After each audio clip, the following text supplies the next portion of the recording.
Welcome to my YouTube automotive channel. In today's video I have a 2011 Chevrolet Cruze and I will show you which fuses to check in case your radio is not powering up or if there is no sound coming from the speakers. This video will apply to first generation of Chevy Cruzes made from 2008 all the way up to 2016.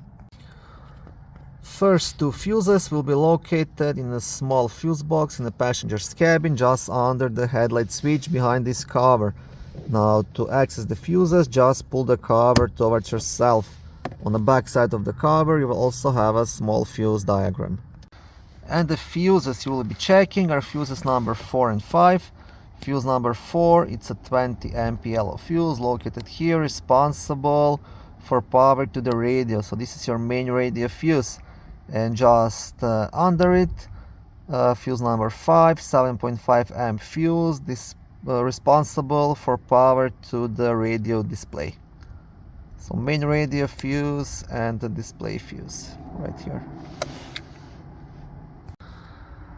Once you have checked those two fuses in a passenger's cabin, there is also one more fuse in the main fuse box under the front hood. Fuse box is located right here on the driver's side. Now to remove the cover you will have 3 black tabs, one here, and one on the opposite side. To unlock it you just press these clips together and lift up on all 3 of them.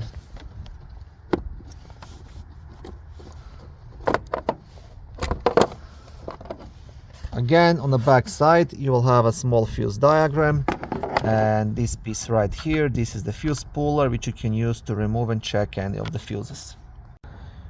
And the fuse you want to check here, it's a fuse number 35, which is a 30 amp green fuse responsible for power to the amplifier.